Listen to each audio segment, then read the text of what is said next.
Good morning, everyone.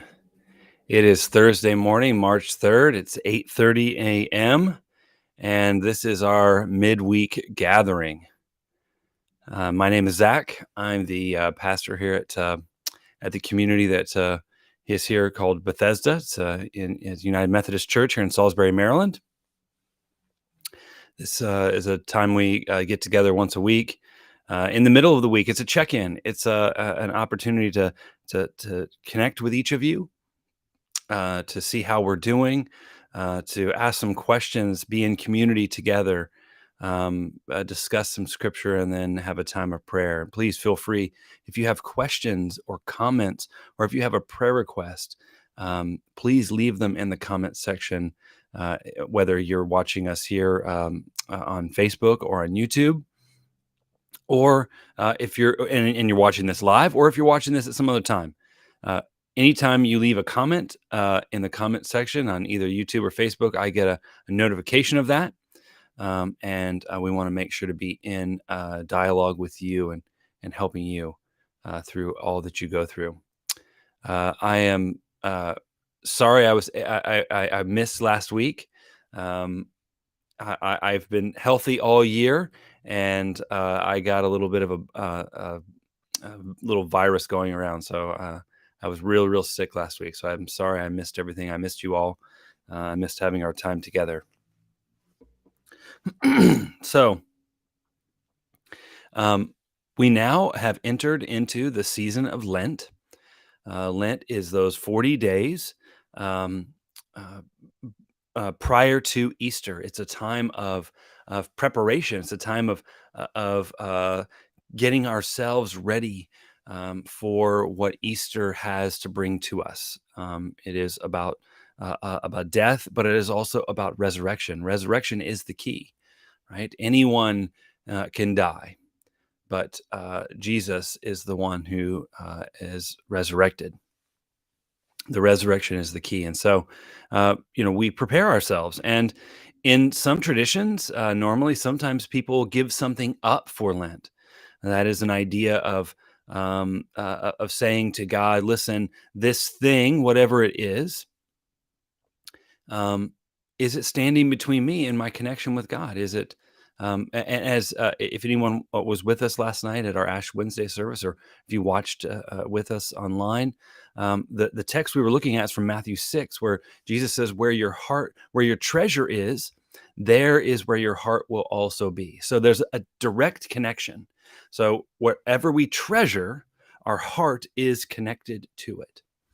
And so Lent can be a time of real deep reflection, where we ask ourselves, what is it that we truly treasure? What is it that we hold on to? Because it will hold our heart. It always holds our heart. And so, if it is something that is not connected to God, connected to a deeper connection, or if it's not driving us to a deeper connection with Jesus, with God, then we're going in the wrong direction. We're doing what we shouldn't do. And so, Lent is an opportunity, a time to say, you know what? Looking at my life, these are the things that I hold as most dear, most important, most beneficial to the life I want to live. And if it is not driving us to a deeper connection with God, then those things aren't good for us in the end. They're not bad. They're not bad by themselves, but they're not good for us as a treasure. And so we give something up. Some people add something instead of giving something up. A tradition is to add something, a habit or a practice that will help us to be better people. Um, but again, and I hope, please feel free to go back and watch the service from last night. I'm not trying to be a buzzkill, or to dampen a beautiful tradition, but the ultimate goal of adding something into our lives or giving something up is not about being healthier. Again, these are all wonderful things, right? For some people give up, meat, or some type of a bad food that they eat, something that's unhealthy, a soda, or chocolate, or candy, or watching this thing, or doing that thing. And again, There's nothing wrong with that. That's a wonderful thing. We should be trying to better ourselves each and every day with having good habits that promote a healthy living, healthy lifestyle, helping us to be better people, right? There's nothing wrong with that. But in general, for Lent, we're called to give something up or add something to our lives, or really, and you don't have to, for some, you don't have to give something up or add something for Lent. The goal is reflection, to ask ourselves how is it with our hearts? What are our hearts connected to? What do we treasure most? And realizing that if it's not connected to the divine, well, then that's not how we were created to live. We all have within us, as some writers have written throughout the centuries, there's a God-shaped hole in each of our lives, right? And we try to fill it with prestige and power and money and influence and stuff. But we always feel the remorse, the buyer's remorse, because those things are nice and wonderful. They're like icing on the cake, but they don't make us whole. They don't fill us. They don't complete us. They add nothing beneficial. They make life fun and nice, but we always feel remorse afterwards. Because they can't do what we feel like they promised that they will do, and that will make us happy, make us filled with joy. They will not bring wholeness or completeness to our lives. And so the goal then is not about giving up chocolate or about, giving up meat or whatever it is, or adding exercise to our diet. But the goal is to gauge how is our connection to God. And if it causes us to give something up as a way of saying, you know what, God, that thing that is nice, it is not the most important thing in my life. So I'm going to give it up during this time, so that because it's standing between me, it is walled up around me, my connection to you. So I'm going to set that aside for this time, ultimately with the goal of never giving it up for good, unless it's an absolutely bad thing, right? But ultimately, it's saying for 40 days during this season of Lent, I am not going to make it my priority. It's not the first thing in my life. I'm going to make space. I'm going to make room for you, God, in my life, with the goal of at the end of the 40 days, we'll realize and we'll see that it didn't make us happier, that thing that we thought was so important. We can still have that in our lives unless it's really, really bad. We can have it, but it's not the most important thing anymore. It's not standing between me and my connection with God. And so that's the goal of Lent. It's not about habits, and routines and exercise and being healthy. Those are all wonderful and nice and are very, very important for our lives. But that's not the reason for Lent. The reason for Lent is to uh, assess our connection with God. And is there anything that is standing in our way? Is there anything that is holding us back? That is what we need to address. Should be the focus of our time. Because again, if we understand that we were made in the image of God, then it is only through our connection to God that we find out who we truly are. All right, we don't become someone else when we connect with the divine. We find out who we were always meant to be on the inside, right? God comes in to our lives and just works in us to become the people we already are. It's the people. I love the idea that we all wear these masks, and the world tells us you have to be this, or you have to be a strong individual. You cannot show empathy, or you have to be a professional. You have to have all these things, and they're all just getting plastered all over us, and telling us who we should be and who we should not be, right? And they just get plastered over, and God comes in, the one who we were made in the image of, and begins to strip those things away and saying, those are all well and good. They're nice and they have a place, but they are not who you are. God knows exactly who we are. And it's not, we don't give our life to Christ and all of a sudden we become this new person, this other person that we never were. It's God coming in, stripping away all that other stuff and saying, now you can be the person you were always meant to be. That's been there the whole time. It's just been buried and pushed aside and covered over. and suppressed. And so that's the goal of our life here. Our life here is to discover who we are in God, and to maintain that beautiful connection. And then we go out and we do these good works. We become the hands and feet of Christ as fully formed whole people, as we go out and help others to be whole and complete. The goal has always been reconciliation. We live in a broken world. We live in a broken world, fragmented, disconnected, and the goal is always reconnection with who we already are, our true self, the person God created us to be. And so it's always about reconciliation. It's always about restoration. It's not about escape. It's not about doing good enough good that I have a bank. I've stored up enough good here that it pays my way to heaven, so I can escape and go somewhere else. The goal is always about restoration and reconciliation for ourselves and then for others. Right? We work on ourselves so that we can go out and be whole and restore people for others.